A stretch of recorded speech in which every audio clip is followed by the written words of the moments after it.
Mi vecino ruidoso arruinó mi carrera, pero la policía dice que yo fui el que cruzó la línea. ¿Soy el malo? Hola a todos en Reddit. Llevo un par de semanas queriendo escribir esto, principalmente porque sigo lidiando con las secuelas legales, financieras y, sinceramente, psicológicas de todo lo que pasó. Pongo esto aquí porque necesito una perspectiva externa. En mi círculo de amigos las opiniones están divididas, algunos dicen que aguanté demasiado y que cualquiera habría reaccionado igual, otros, incluidos mis padres, dicen que arruiné mi propia vida por no saber manejar una frustración cotidiana. Para que entiendan cómo escaló todo hasta el desastre actual, tengo que explicarles cómo es mi vida. Tengo 28 años y soy editor de vídeo y diseñador gráfico freelance. Trabajo al 100% desde mi casa. No tengo una oficina externa ni un espacio compartido. Mi departamento es mi santuario y mi sustento. Trabajo de forma independiente en plataformas digitales, lo que significa que no tengo un sueldo fijo. Mi ingreso depende completamente de mi reputación, de cumplir con entregas bajo una presión de tiempo brutal, y sobre todo, de mantener una comunicación impecable con clientes que suelen estar en zonas horarias muy distintas a la mía, como Europa o Estados Unidos. Para mí,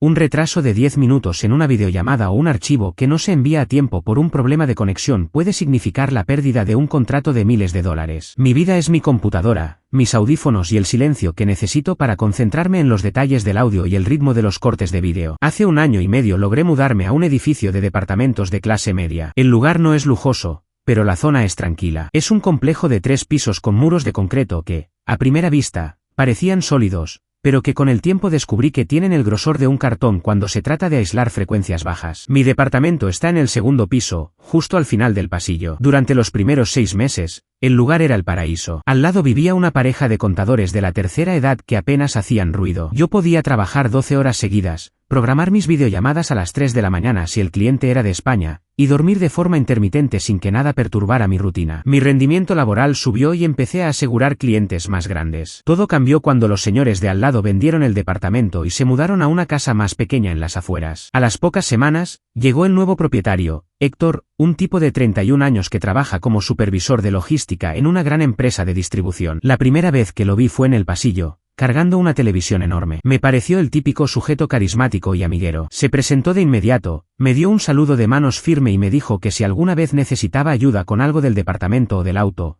él sabía bastante de mecánica y reparaciones domésticas. Y no mentía, a los pocos días lo vi ayudando a la vecina del primer piso a cambiar una chapa de la puerta sin cobrarle un solo centavo. El tipo tenía buenas intenciones y se ganó la simpatía de la mayoría en el edificio rápidamente. Sin embargo, el problema de Héctor no era la malicia, sino su completo desconocimiento de lo que significa vivir en comunidad compartiendo paredes. Héctor trabaja con turnos rotativos. Una semana le toca ir de mañana, otra de tarde y otra de noche. Su ritmo de vida es caótico, y debido a la naturaleza de su empleo, cuando llega a su casa lo único que quiere es desestresarse. El problema es que su forma de desestresarse es ruidosa por naturaleza. Creció en una familia grande en una casa independiente, por lo que para él, el ruido ambiental es lo normal. No entiende el concepto de la contaminación auditiva en un edificio cerrado. Al principio, nuestra relación era la estándar de buenos días y buenas tardes. Yo toleraba las pequeñas molestias porque entiendo que nadie vive en un monasterio. Si Héctor ponía música el fin de semana mientras limpiaba, yo simplemente me ponía mis audífonos de edición y seguía con lo mío. Si invitaba a su novia y conversaban en el balcón, no le prestaba atención. Héctor me veía como un tipo un poco ermitaño, el clásico vecino que siempre está encerrado con la luz de la pantalla reflejada en la cara, pero tranquilo. No nos molestábamos, no nos debíamos nada y la convivencia parecía pacífica. Lo que yo no sabía en ese momento, y que ahora veo con dolorosa claridad,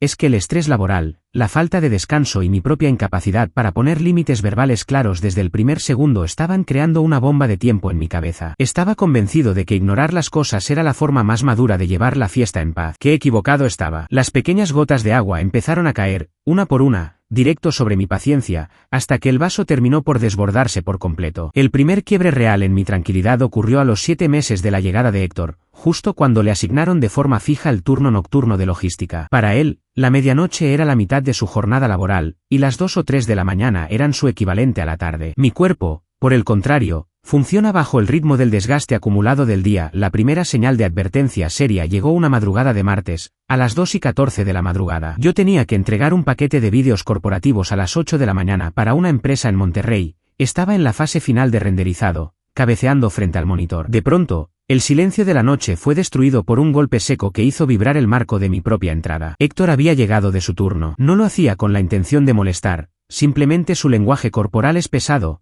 camina pisando fuerte con botas industriales, arrastra las llaves y azota la puerta de metal del departamento como si viviera solo en medio de la nada. El sobresalto me aceleró el pulso de inmediato. Escuché cómo se movía por su sala, dejando caer sus herramientas sobre la mesa de la cocina con un estruendo metálico. Esa noche perdí el hilo de la concentración y tardé una hora más en terminar el trabajo, con los ojos ardiéndome por el cansancio. En lugar de salir a decírselo, me quedé en mi escritorio, tragándome el... Pero no fue una excepción, se convirtió en la rutina de la semana 1 de esta pesadilla. Para la semana 2, el problema cambió de horario. Héctor descubrió un podcast de desarrollo personal y finanzas que lo obsesionó. El inconveniente era que, en sus días de descanso, se despertaba con energía a las 7 de la mañana, salía a su balcón, que está a escasos 2 metros de la ventana de mi recámara, y ponía el maldito podcast usando el altavoz de su celular a todo volumen mientras se tomaba un café. El eco del patio interior del edificio amplificaba la voz del locutor de una manera insoportable. Intenté cerrar mi ventana, pero el calor de la temporada hacía que la habitación se volviera un horno. Pasé 3 días despertándome antes de tiempo, escuchando consejos millonarios que no me interesaban, sintiendo una punzada de frustración en la nuca desde primera hora de la mañana. En la semana 3, la desconsideración tomó una forma más estresante. Héctor empezó a salir formalmente con una chica que tenía un perro de raza pequeña, una especie de terrier que sufría de una ansiedad por separación terrible. Un sábado por la tarde, la pareja decidió salir a cenar y a un centro comercial. Dejaron al perro en el departamento,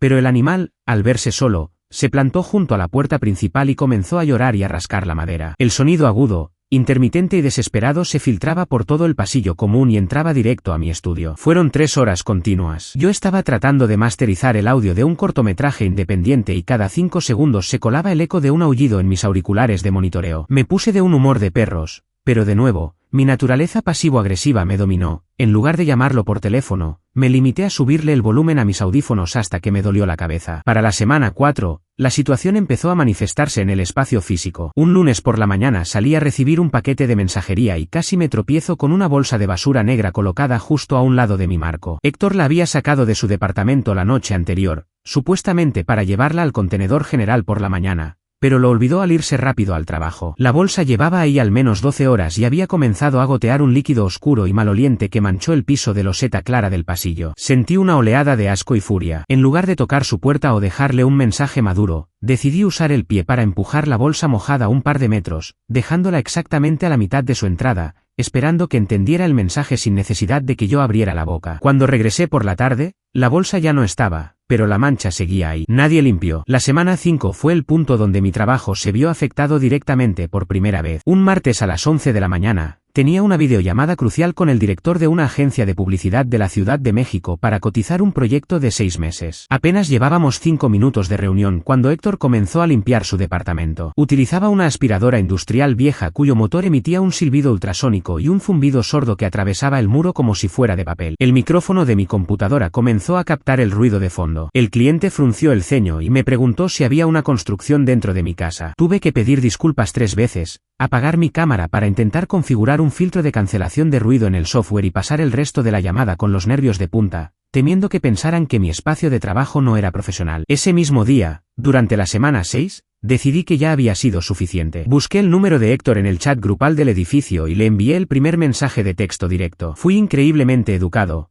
casi rozando la sumisión, porque me aterraba parecer el vecino problemático. El texto decía algo como: «Hola, Héctor, espero que estés muy bien. Oye, una enorme disculpa por molestarte, pero lo que pasa es que trabajo desde casa editando vídeo y tengo muchas videollamadas con clientes durante el día. Quería pedirte el enorme favor de si podías moderar un poquito el ruido de la aspiradora o los aparatos en esos horarios, ya que mis micrófonos captan mucho el sonido a través de la pared. Te lo agradecería muchísimo, de verdad. Saludos». Héctor respondió a los 10 minutos. Su contestación fue bastante relajada. «¿Qué onda, Carlos? Una disculpa, hermano, no sabía que se escuchaba tanto». «Sí, dale, yo le mido aquí al asunto, no te preocupes». Durante los siguientes 10 días, la situación mejoró notablemente. Pensé que el conflicto se había resuelto de forma civilizada y sentí un alivio enorme. Incluso volví a dormir bien. Sin embargo, la tregua fue un espejismo. Llegamos a la semana 8. Era un viernes por la tarde, a las 6 de la tarde, una hora en la que yo estaba cerrando los archivos del corte final para un cliente bastante exigente de Estados Unidos. De la nada, las paredes de mi estudio comenzaron a vibrar. Héctor había comprado un sistema de sonido nuevo, un teatro en casa con un subwoofer enorme que colocó en el suelo, justo contra el muro que divide nuestras salas. No era música estridente de fiesta, era una película de acción, pero las frecuencias bajas del subwoofer se sentían directo en mi pecho. Cada explosión hacía que los cables de mi escritorio se movieran levemente. El ruido era una presencia física dentro de mi departamento. Tomé el celular con las manos temblorosas por la rabia y le escribí: Héctor, ¿qué tal? Oye, el bajo del sonido está haciendo vibrar toda mi pared y no puedo concentrarme para editar el audio de un proyecto urgente. ¿Podrías bajarle al subwoofer, por favor? Esta vez no hubo respuesta inmediata. Pasó 1 hora, luego 2. Las explosiones continuaban del otro lado del muro, interrumpiendo mi flujo de trabajo y alterando mis nervios. Finalmente, a las 8:15 de la tarde, la música bajó de intensidad de golpe. 5 minutos después me llegó un mensaje escueto de Héctor: sorry, no vi el cel, estaba ocupado. Ninguna explicación más, ninguna promesa de que no volvería a ocurrir. Fue en ese preciso instante cuando me di cuenta de que para Héctor, mis necesidades laborales eran un asunto completamente secundario, un inconveniente menor en su derecho a disfrutar de su casa. La gotera seguía cayendo, y la humedad de la discordia ya estaba empezando a podrir los cimientos de nuestra vecindad. Para el tercer mes, el ambiente en el pasillo del segundo piso se había vuelto denso. Ese último mensaje ignorado por horas rompió cualquier rastro de buena voluntad que yo pudiera tener. La situación con el subwoofer no mejoró, al contrario, se volvió una constante intermitente. El bajo de la música de Héctor empezó a sentirse en mi departamento durante 3 días seguidos, siempre por las tardes, justo en mi bloque de máxima productividad. No eran horas prohibidas por el reglamento, lo que lo hacía legalmente inatacable, pero psicológicamente era un martirio. Trabajar con un zumbido sordo e interno en los oídos te va minando la cordura poco a poco. Cada vibración en la loseta de mi escritorio me generaba un tic en el ojo izquierdo. Un jueves, incapaz de seguir tolerando el retumbar de las paredes y harto de que me ignorara los mensajes de texto, decidí hacer algo que detesto: confrontarlo en persona. Salí de mi departamento con el corazón latiéndome con fuerza en la garganta y toqué a su puerta. Tardó un par de minutos en abrir. Salió en bermudas, sin playera y con una sonrisa relajada que se desvaneció un poco al verme. Traté de mantener la voz firme, pero el temblor del coraje contenido era evidente. Le dije que el bajo de su nuevo equipo de sonido atravesaba el muro por completo, que me estaba costando el doble de tiempo terminar cualquier edición y que necesitaba que, por favor, moderara las frecuencias bajas. Héctor se cruzó de brazos, se recargó en el marco de su puerta y me miró de arriba abajo con una mezcla de lástima y fastidio. Soltó una risa seca y me dijo de manera condescendiente: es temprano, hermano, hay que vivir un poco. No puedes pretender que el edificio esté en absoluto silencio todo el día solo porque tú te la pasas encerrado en la computadora. Yo también pago renta y tengo derecho a disfrutar de mi espacio. Su tono me dejó frío. No había espacio para la negociación. Para él, mi trabajo en casa no era un empleo real, sino un capricho de ermitaño que le estorbaba en sus horas de ocio. Me di la vuelta sin decir nada más, dándome cuenta de que las palabras civilizadas ya no servían de nada con este tipo. A las pocas semanas, la desconsideración de Héctor se extendió fuera de sus 4 paredes. Decidió remodelar el closet de su recámara principal y comenzó a utilizar el pasillo común como si fuera su zona de descarga personal. Durante varios días, el área frente a nuestras puertas estuvo invadida por planchas de madera pesadas, cajas de herramientas oxidadas, perfiles de aluminio y bolsas de escombro que dejaban un polvo fino y blanquecino flotando en el aire. El pasillo,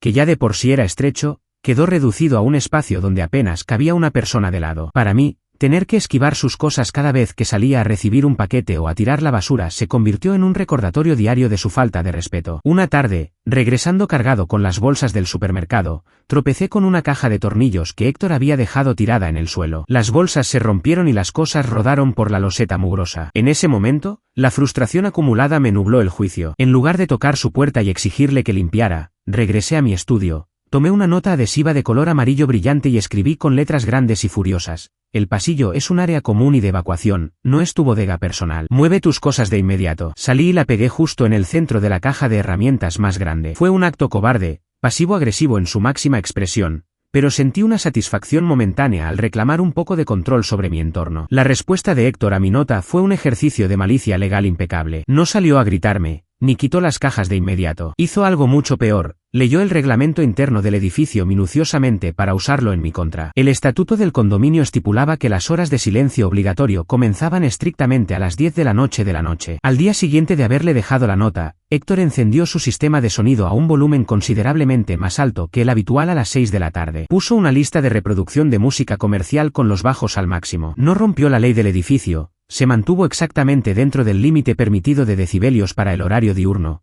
pero se aseguró de que el ruido fuera lo suficientemente molesto como para que yo no pudiera escuchar mis propios pensamientos. Lo peor de todo fue el momento del corte. A las 9:59 de la noche, el edificio retumbaba. A las 10 de la noche en punto, se hacía un silencio absoluto y sepulcral. Héctor me estaba demostrando que podía destrozarme los nervios legalmente y que yo no podía hacer nada para evitarlo. Esto se repitió durante una semana completa. Para intentar sobrevivir a este acoso acústico y poder cumplir con las entregas de mis clientes, cometí el error de empezar a usar mis audífonos de diadema con cancelación de ruido activa durante casi 12 o 14 horas al día. Me los ponía incluso cuando no estaba editando, solo para aislarme del entorno. La presión constante de las almohadillas contra mis oídos, sumada al sudor generado por las largas jornadas de encierro, terminaron pasándome factura física. Comencé a sentir un dolor agudo y punzante en el oído derecho, acompañado de una sensación de taponamiento constante. Cuando fui al médico, el diagnóstico fue una otitis externa severa, una infección bacteriana provocada directamente por la falta de ventilación y el uso prolongado e higiénicamente deficiente de los auriculares. Me recetaron gotas antibióticas y la prohibición absoluta de usar cualquier tipo de audífono durante al menos 2 semanas. Esto fue un golpe devastador. Editar vídeos sin poder usar audífonos profesionales, dependiendo únicamente de las bocinas externas de mi computadora, las cuales tenía que mantener bajas para no entrar en una guerra total de ruido, hizo que mi flujo de trabajo se volviera lento, propenso a errores y sumamente estresante. En el punto más crítico de mi infección, cuando el dolor de oído me tenía de un humor insoportable y con pocas horas de sueño, llegó el fin de semana de un partido de fútbol crucial de la selección nacional. Era un miércoles por la noche. Yo estaba tratando de revisar el corte de color de un vídeo institucional, concentrándome a duras penas con el dolor físico en mi cabeza, cuando el departamento de al lado estalló. Héctor había invitado a 5 o 6 amigos de su trabajo a ver el juego. La sala de Héctor comparte exactamente la pared donde está empotrado mi escritorio de trabajo. Cada vez que el equipo rival se acercaba al área, escuchaba el murmullo tenso de sus voces atravesando el concreto. Pero lo verdaderamente insufrible eran las jugadas importantes. Cada gol o cada fallo generaba un estallido de gritos primitivos, risas escandalosas y golpes violentos contra la pared compartida, como si estuvieran celebrando dentro de mi propio cuarto. El piso vibraba con los saltos de varios hombres adultos. Llegado el minuto 70 del partido, tras un gol de último minuto, el golpe contra el muro fue tan fuerte que un pequeño cuadro decorativo que yo tenía colgado a un lado de mi monitor se desprendió y cayó al suelo, rompiendo el vidrio en 1000 pedazos. Perdí los estribos por completo. Sin pensarlo, me levanté de la silla, caminé hacia la pared compartida y la golpeé 3 veces consecutivas con toda la fuerza de mi puño cerrado, gritando un insulto al aire. El dolor de mi propia mano me devolvió un poco a la realidad. Al otro lado de la pared, el ruido se detuvo en seco de inmediato. Hubo unos segundos de silencio absoluto en los que pensé, ingenuamente, que por fin se habían dado cuenta de que estaban cruzando la línea. Pero la ilusión duró poco. A los pocos instantes, escuché con total claridad la voz de Héctor del otro lado, riéndose a carcajadas cerca del muro, diciendo en un tono lo suficientemente alto para que yo lo oyera perfectamente: ya se enojó el amargado de al lado. Cállense que el niño va a llorar. Sus amigos soltaron una carcajada unánime. El partido continuó, la música de fondo volvió a subir y yo me quedé sentado en el suelo de mi estudio, recogiendo los vidrios rotos de mi cuadro, con el oído infectado latiéndome de dolor y una humillación profunda quemándome el pecho. La tensión silenciosa se había convertido en una guerra fría declarada abiertamente. A partir de esa noche, la situación dejó de ser una serie de molestias vecinales para convertirse en una campaña de desgaste psicológico mutuo. Yo ya no dormía bien, me despertaba sobresaltado a cualquier hora esperando el siguiente golpe en la pared o el próximo estallido del subwoofer. Mi salud mental se estaba deteriorando rápidamente y mi paciencia se había evaporado por completo. Decidí que ya no me rebajaría a enviar mensajes de texto que terminarían en burlas, así que opté por la vía institucional. Reuní capturas de pantalla de los pocos mensajes que Héctor había respondido, grabé un par de vídeos desde mi celular donde se escuchaba el retumbar de los bajos en mi sala y redacté una queja formal detallada para la administración del edificio. La administradora, una mujer que rara vez se presentaba en el complejo, se limitó a seguir el protocolo estándar, le envió a Héctor una notificación por escrito adjuntando el reglamento interior y una advertencia de multa en caso de reincidencia. La respuesta de Héctor no tardó en llegar. 2 días después, mientras yo salía a tirar la basura, me lo topé de frente en el pasillo. No traía su habitual sonrisa amiguera, tenía el rostro serio y la mandíbula apretada. Se plantó frente a mí, obstruyéndome el paso hacia las escaleras, y me soltó la advertencia de la administración en la cara. Me acusó de ser un cobarde, un exagerado y un maricón por andar con quejas de oficina en lugar de hablar las cosas como los hombres. Intenté mantener la calma y le recordé que ya había hablado con él en persona y que su respuesta había sido burlarse de mí con sus amigos. Héctor solo resopló con desprecio, dio un paso hacia atrás y me dijo que me cuidara, porque a partir de ese momento él no me iba a pasar ni una sola molestia. La primera gran demostración de su resentimiento ocurrió al mes siguiente. Era un sábado de principios de verano, un día en el que yo tenía una jornada de trabajo extra de casi 14 horas para sacar adelante un proyecto de edición bastante pesado. Desde el mediodía, un olor a carbón quemado comenzó a filtrarse por las rejillas de ventilación de mi estudio. Miré por la ventana que da al patio común del edificio y vi que Héctor había montado una carne asada justo debajo de mi área de trabajo. Había llevado un asador portátil grande,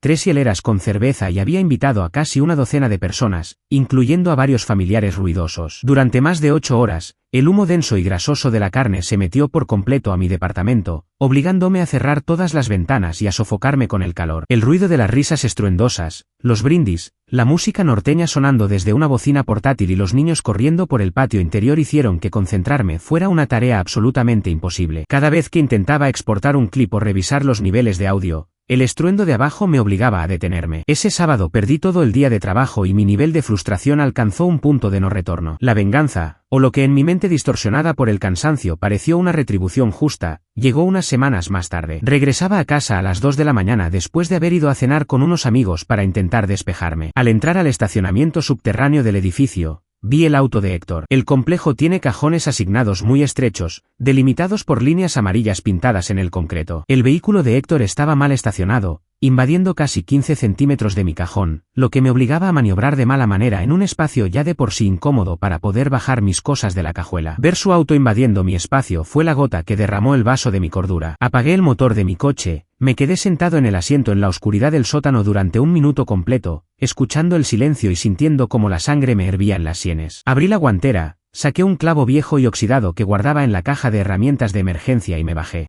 Caminé sigilosamente hacia la parte trasera del auto de Héctor, me agaché fingiendo que amarraba mis agujetas y clavé el metal con fuerza en el costado de su llanta trasera izquierda. Escuché el siseo suave del aire escapando. Una oleada de adrenalina y una satisfacción oscura, casi adictiva, me recorrió el cuerpo. Por primera vez en meses, sentí que yo tenía el control. Héctor descubrió la llanta ponchada a la mañana siguiente cuando salía hacia su turno de logística. Aunque no tenía pruebas en vídeo porque el estacionamiento subterráneo no cuenta con cámaras de seguridad en esa zona, sabía perfectamente quién había sido. La administración no pudo hacer nada sin evidencia, pero la sospecha sembrada en su mente dio inicio a un juego psicológico asfixiante en el área del estacionamiento. A partir de ese día, Héctor comenzó a estacionar su auto de forma deliberadamente milimétrica contra la línea divisoria de mi lado, dejando apenas el espacio justo para que yo pudiera abrir la puerta del conductor. Hubo mañanas en las que tuve que entrar a mi propio auto por la puerta del copiloto, arrastrándome por los asientos mientras sentía la humillación de saber que él lo hacía a propósito. Además, el acoso acústico en el departamento se volvió errático y perverso. Ya no ponía música por horas, ahora ponía ráfagas de bajos potentes de apenas 10 minutos a deshoras, por ejemplo, a las 3 de la mañana o a las 5 de la tarde, justo el tiempo suficiente para romperme el sueño o la concentración, pero no lo bastante largo como para que yo pudiera registrar una queja formal con pruebas contundentes ante la administración. El incidente definitivo de esta guerra de desgaste ocurrió durante el 9º mes de convivencia. Yo estaba en medio de una entrega masiva de un proyecto de animación para una agencia internacional. Llevaba 3 días seguidos sin dormir más de 3 horas por noche, alimentándome a base de café y comida instantánea. El archivo del proyecto era gigantesco, con cientos de capas de efectos y renders pesados que tardaban horas en procesarse. Eran las 7 de la tarde de un martes cuando, de pronto, la luz de mi estudio parpadeó un par de veces y se cortó por completo. Al mismo tiempo, la señal de internet se esfumó. El departamento se quedó a oscuras y el zumbido de mi computadora se apagó de golpe. Sentí un vacío horrible en el estómago. Salí al pasillo como un envuelto en una furia ciega y encontré la puerta de los gabinetes de fusibles y conexiones del piso abierta. Ahí estaba Héctor, subido en una pequeña escalera de aluminio, manipulando el cableado general con unas pinzas y una cinta de aislar para instalar una nueva lámpara de sensor de movimiento en el techo del pasillo. Lo estaba haciendo por su cuenta, sin ser electricista y, por supuesto, sin haber avisado a la administración ni a los vecinos que cortaría la energía general del sector por unos minutos para hacer su empalme. Cuando me vio salir, me miró con una indiferencia absoluta y me dijo con total desparpajo: «Ah, ¿qué tal, Carlos? Dame 5 minutos, estoy arreglando un corto de la luz del pasillo para que todos veamos mejor». No estaba arreglando ningún corto, estaba haciendo una instalación personal usando la línea común. Regresé corriendo a mi departamento rezando para que mi regulador de voltaje hubiera hecho su trabajo. Cuando la energía regresó 10 minutos después, encendí la computadora con las manos temblando de ansiedad. El desastre se confirmó de inmediato en la pantalla. El disco duro externo donde estaba guardado el proyecto principal había sufrido un apagón abrupto en pleno proceso de escritura de caché. El archivo del proyecto de animación estaba completamente corrompido. Meses de trabajo, ajustes de precisión y horas de renderizado se habían convertido en un bloque de datos inservibles. Tenía que empezar prácticamente desde cero a menos de 48 horas de la fecha límite de entrega. En ese preciso momento, algo dentro de mi cabeza se rompió definitivamente. El odio que sentía por Héctor ya no era una simple molestia vecinal, se había transformado en una obsesión peligrosa que estaba a punto de destruir mi vida profesional. Llegamos al 10º mes, el momento en que toda esta olla de presión terminó por estallar. Tras el desastre del archivo corrompido, pasé 3 días seguidos sin dormir, apenas logrando reconstruir una versión funcional pero incompleta de la animación para salvar mi pellejo. La prueba de fuego venía el jueves por la tarde. Tenía programada una presentación en vivo por Zoom con el director creativo de una firma internacional con sede en Chicago. No era una llamada cualquiera, nos jugábamos la aprobación final del proyecto y la posibilidad de firmar un contrato exclusivo a largo plazo que habría financiado la mitad de mi año. Sabiendo perfectamente con quién compartía pared, decidí tragarme el orgullo por última vez. El día anterior, le envié un mensaje de texto a Héctor que decía de forma muy clara y educada: Héctor, mañana de 4 de la tarde a 6 de la tarde tengo una videollamada de negocios sumamente importante con un cliente de Estados Unidos. Te pido por favor, de la manera más atenta, que me apoyes manteniendo el silencio durante esas 2 horas. Me juego mi contrato de trabajo. Gracias. El mensaje fue entregado y leído. No hubo respuesta. El jueves a las 3:30 de la tarde, mi departamento estaba en un silencio sepulcral. Yo vestía una camisa formal, aunque por dentro era un manojo de nervios y fatiga acumulada. A las 3:55 de la tarde, me conecté a la sala de Zoom, acomodé los micrófonos y respiré hondo. La llamada comenzó puntual a las 4 de la tarde. El cliente era un tipo norteamericano muy serio, de esos que valoran la formalidad extrema y el profesionalismo absoluto. Llevábamos apenas 15 minutos de presentación, yo estaba compartiendo pantalla explicando los ajustes de la animación, cuando el infierno se desató del otro lado del muro. No fue un descuido, fue un acto deliberado de malicia y resentimiento. Escuché el portazo característico de la entrada de Héctor, seguido casi de inmediato por el estruendo de varias voces masculinas hablando a gritos. Héctor había invitado a 3 amigos de su trabajo y a su novia. Lo peor vino segundos después. El subwoofer de su nuevo sistema de sonido se encendió con una potencia que nunca antes había escuchado. Era una canción de banda con una línea de bajos tan distorsionada que mi escritorio comenzó a temblar rítmicamente. Por si fuera poco, el perro de su novia, alterado por el escándalo de los hombres, comenzó a ladrar con un chillido agudo pegado a la puerta del pasillo. El filtro de cancelación de ruido de mi micrófono colapsó ante semejante estruendo. En la pantalla de Zoom, vi como el director creativo fruncía el ceño notablemente y se ajustaba los audífonos. Se detuvo a la mitad de una frase y me preguntó, con un tono visiblemente molesto, si me encontraba en un bar o si no disponía de un espacio profesional y privado para sostener reuniones de negocios. Traté de disculparme con la voz entrecortada por la vergüenza, intentando mantener la compostura mientras la vibración del bajo me retumbaba directamente en las sienes. En ese momento, los amigos de Héctor soltaron una carcajada unánime y alguien golpeó la pared compartida con lo que sonó como el fondo de una botella de cerveza. En ese preciso instante, algo hizo cortocircuito en mi cerebro. Toda la falta de sueño de los últimos meses, el dolor de la infección de oído, la humillación del estacionamiento, el archivo corrompido y el miedo cerval a perder mi sustento se concentraron en una sola descarga de adrenalina pura y destructiva. Perdí el control de mis actos por completo. Dejé la sesión de Zoom abierta, me paré de la silla de un golpe que tiró mi lámpara de escritorio y salí al pasillo común como un loco. Caminé los 3 pasos que nos separaban y pateé la puerta de Héctor con toda la fuerza de mi pierna derecha. El impacto sonó como un balazo en el pasillo cerrado. Grité que me abrieran. A los pocos segundos, la puerta se abrió y apareció uno de los amigos de Héctor con una cerveza en la mano y una expresión de sorpresa. No me di palabra. Lo empujé hacia un lado con el hombro y allané el departamento de Héctor sin importarme las consecuencias. Entré directo a la sala, donde Héctor estaba sentado en el sillón riéndose con los demás. Al verme entrar con la cara desencajada, se levantó de golpe gritándome que qué me pasaba. No lo escuché. Mis ojos se clavaron en el enorme mueble de la televisión donde brillaba el receptor del sistema de sonido y el maldito subwoofer parpadeando en el suelo. Me abalancé sobre el equipo. Agarré el manojo de cables traseros con ambas manos y tiré de ellos con una fuerza animal nacida de la furia. Escuché el crujido del plástico rompiéndose y el chispazo de las conexiones eléctricas al ser arrancadas de tajo. Al jalar los cables con tanta violencia, el receptor digital se vino abajo, arrastrando consigo una repisa flotante de madera donde Héctor coleccionaba varios adornos de cerámica y botellas de licor caras. Todo se estrelló contra el suelo en una explosión de vidrios rotos, líquido y metal. La música se detuvo en un silencio espantoso. Héctor, fuera de sí al ver su sala destrozada, me soltó un insulto y me sujetó fuertemente por el cuello de la camisa. Era mucho más alto y pesado que yo. Me arrastró a empujones hacia la salida de su departamento para sacarme de su propiedad. Yo intentaba soltarme tirando golpes al aire, ciego de rabia. Al llegar al umbral de la puerta, justo donde comienzan las escaleras de concreto del pasillo, Héctor me dio un empujón final y violento para proyectarme hacia el exterior. Perdí el equilibrio por completo. Mis pies se enredaron en el tapete de la entrada y caí de lado hacia el primer descanso de los escalones. Instintivamente metí la mano derecha para frenar el golpe contra el borde del escalón de concreto. Escuché un crujido seco acompañado de un dolor punzante e insoportable que me recorrió todo el brazo. Me quedé tirado en la escalera, sosteniéndome la muñeca derecha, la cual comenzó a inflamarse a una velocidad alarmante, mientras la novia de Héctor gritaba desde adentro que llamaran a la policía. El punto de quiebre había pasado, y el desastre era total. Los siguientes 20 minutos fueron una mezcla borrosa de dolor físico y humillación pública. Me quedé sentado en los escalones de concreto, sosteniendo mi muñeca derecha que ya se había tornado de un color morado alarmante, mientras los vecinos del primer piso se asomaban por las rendijas de sus puertas. Héctor y sus amigos se quedaron en el umbral, insultándome desde lejos pero sin volver a tocarme, conscientes de que las cosas ya habían ido demasiado lejos. Al poco tiempo, 2 patrullas de la policía municipal llegaron al edificio tras el reporte de la novia de Héctor por allanamiento y daños. Los oficiales nos interrogaron ahí mismo, en medio del pasillo. Ver cómo me escoltaban hacia la planta baja como si fuera un criminal común, frente a las miradas de reproche de la gente con la que compartía condominio, fue una de las experiencias más degradantes de mi vida. La primera consecuencia, y la que más me dolió a nivel profesional, la descubrí esa misma noche en la sala de urgencias del hospital, mientras esperaba que me enyesaran el brazo por un esguince de 3er grado severo con fisura ósea. Revisé mi celular con la mano izquierda y encontré un correo escueto de la agencia de Chicago. El director creativo cancelaba de forma inmediata cualquier relación laboral conmigo,